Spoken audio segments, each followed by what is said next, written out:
So Dr. Fauci's finally getting dragged by the media, and I gotta tell you, it's a phenomenal sight because for over a year, this guy was the poster child for so many people. The amount of people that just blindly supported him, followed him, trusted the science because Fauci knows best.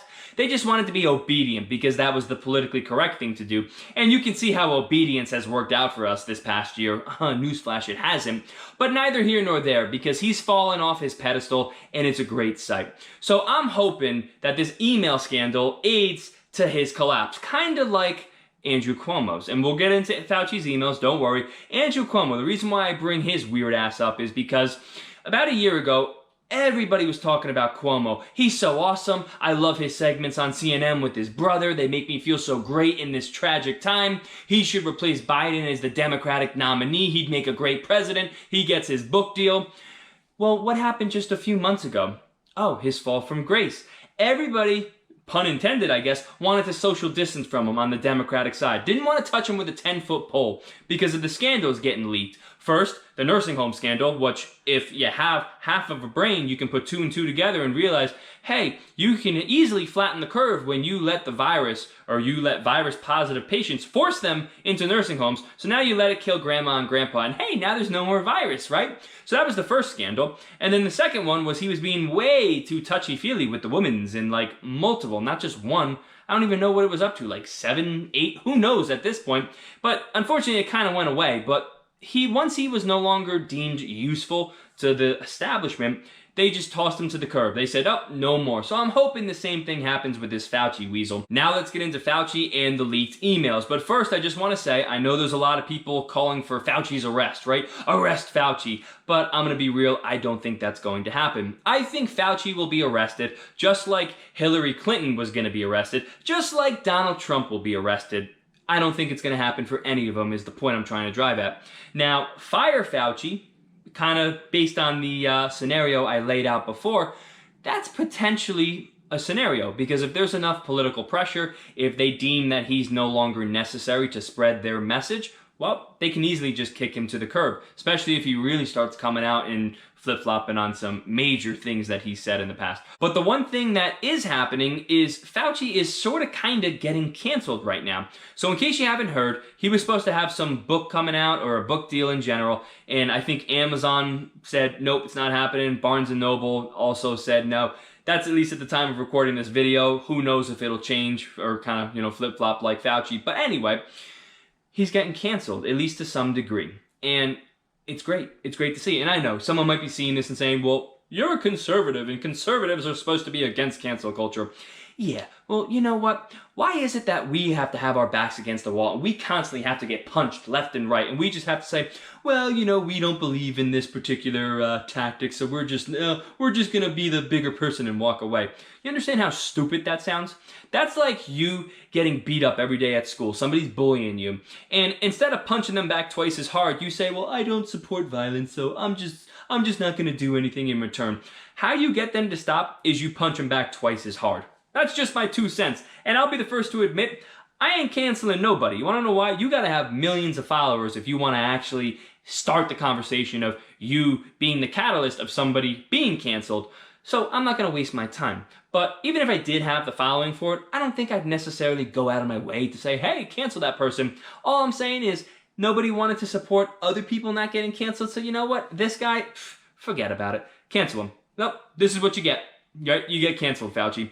So, now with that out of the way, let me give you the 3 beefs I got with that particular weasel. So the first is in regards to masks. So in the emails, you can see he's talking about, masks don't work. They don't provide the perfect layer of protection. People are fiddling with their masks. At the very least, let me know about the Fauci impression, bro, right? But he's obviously saying that masks don't work, right? And then obviously months later, because those emails were early 2020, and we'll get into that. And then obviously months later, he's in favor of the mask mandate because that's what we need to protect people, yada, yada, yada.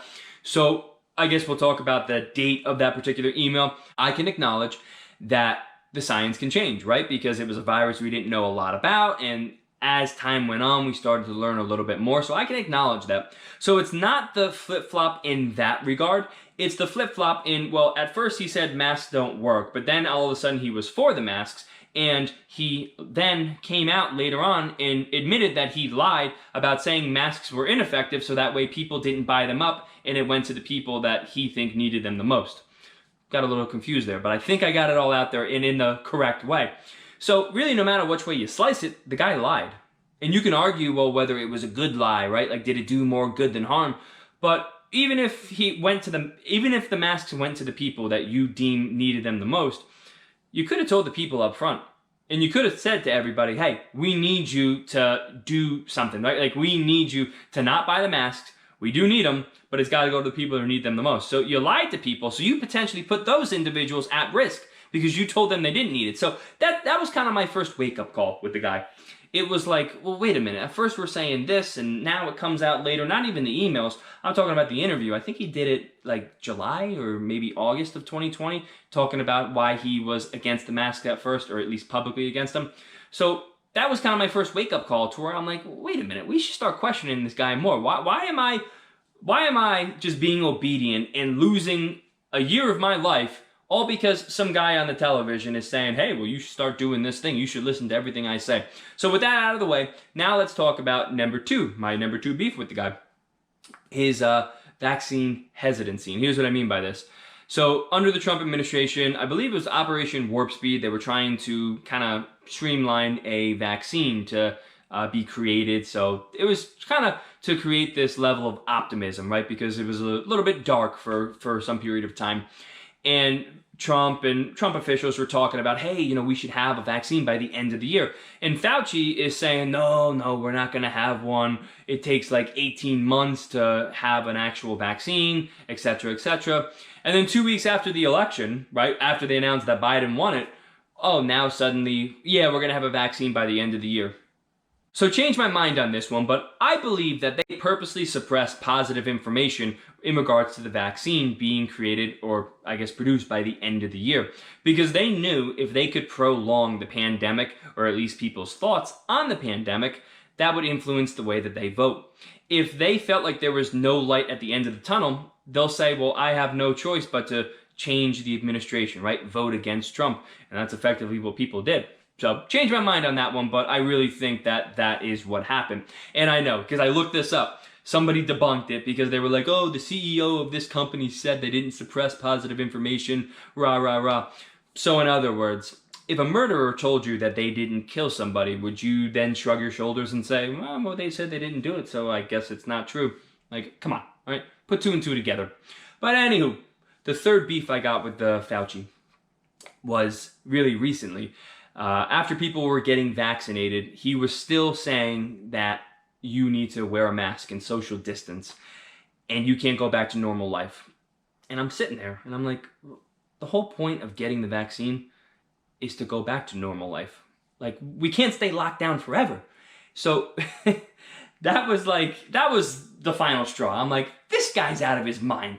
You think we're gonna get a vaccine and not go back to normal? Like, who the hell are you? And then obviously then he was talking about wearing 2 masks. But then all that aside, then a week or two later, the CDC changes its guidelines and says, oh, if you're fully vaccinated, you're done. It's over, right? Go back to normal. And then Fauci's like, well, I didn't want to, make my call ahead of the CDC. Dude, you were literally put in a position to give people the necessary information, right? Like, people altered their life because of you, bro. So people trusted you. And you just showed on multiple occasions that you can't be trusted because you're too scared to reveal the truth, or hey, you gotta flip-flop around it, or beat around the bush, whatever it is. So I'm done with the guy. So I am more than happy for him to get canceled. I would love to see the guy get fired, because in all seriousness, the amount of people's lives that were destroyed because we were convinced that we had to lock down forever, and only some businesses and some employees were essential while others were not. Just so everybody knows, I'm a teacher. So I was very fortunate that I still worked. I mean, we were completely virtual, or it was remote learning, but I still got my paycheck. So it was a shame that I was still getting my paycheck, but other people, like the kids' parents, were deemed non-essential workers. And they were forced to stay home. They couldn't open their business. but they had to wait months until the government decided, oh, hey, we're going to give you this amount of money for your business, this amount of money as a stimulus. And it's just like, Fauci can absolutely be blamed for that. So long story short, I'm more than happy to see this guy get canceled. I'm more than happy to see him finally fall from grace, fall off that pedestal. Because, you know what? For far too long, people have just been following you blindly. And it's about time people wake up and they realize, hey, even experts can get it wrong. And maybe it's time to move on from this guy. So let me know what you think about the video. Like, comment, subscribe. Tell me that you hate my response. Tell me that you love it. Say whatever. I really don't care if you don't agree with my opinion. Because you want to know what? If I really cared about people disagreeing with me, I wouldn't be making videos online. Because online is where everybody can say the worst things possible because you're behind the screen. So anyway, happy Friday. I'll see you next week.